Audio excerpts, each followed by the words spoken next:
So learning and development is important for directors because we believe that directors should be leading by example. Directors should embrace continuous learning on a personal level, and inevitably if they do this they'll be more productive, motivated, successful. If this ethos is then shared with other board members and supported by those board members, then it really has the potential to cascade throughout the organisation and hopefully instigate some behavioural change and generate some significant improvements to staff performance and ultimately to the bottom line.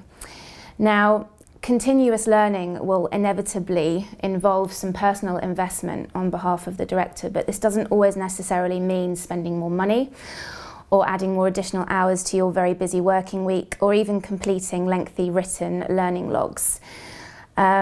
Many members are doing this already. There's a real misconception about learning, and the very fact that you've logged on to IOD Connect today and you're watching this means that you're demonstrating some commitment to continuous learning and improvement.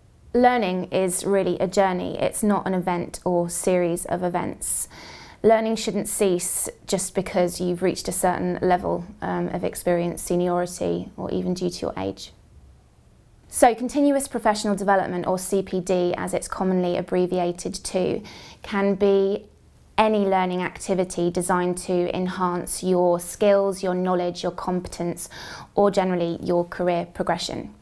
Now, CPD encompasses a lot more than formal learning, which for example is going on a training course. There are a myriad of learning options, online tools and resources available to directors, many of which are completely free of charge. Now, due to the advancement of technology, there's been a real shift in the way people learn, and actually individuals are really embracing informal learning, and there are a number of things that can be included in that. To give you some examples, this would be peer-to-peer learning through social networking groups. This could be generally absorbing information from the learning culture within your organisation, doing some blogging, joining an interest group, volunteering, mentoring other people. But it's really important not to forget the value of formal or facilitative learning, and this includes your more traditionally known things such as courses, qualifications, coaching, membership of a professional institute, e-learning, webinars, so it also includes online and self-directed study. So how do you go about choosing the best solution for you with all of these options that are available? Well, the best place to start is to do a quick self-assessment, and this could be a personal SWOT analysis, or it could be a more complex diagnostic tool.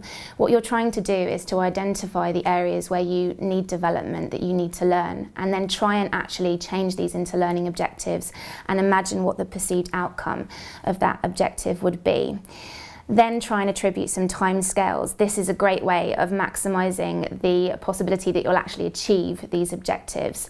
And seek feedback from your peers. And this doesn't necessarily mean, going to work colleagues. It could be friends, it could be family.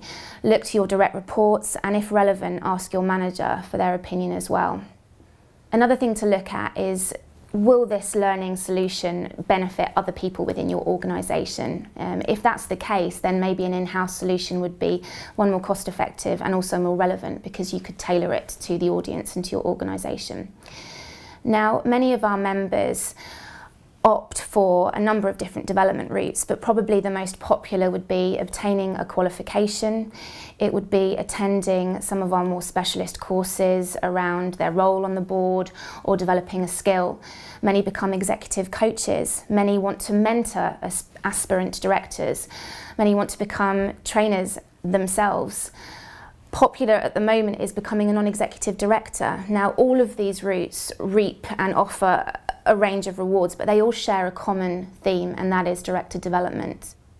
So perhaps the most important message should be, when it comes to CPD, there isn't a one-size-fits-all approach.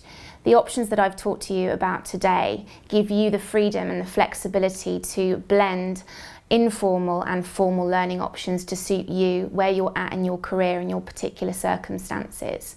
So wherever you are in your career and whatever you want to achieve, your CPD should be exactly that, yours.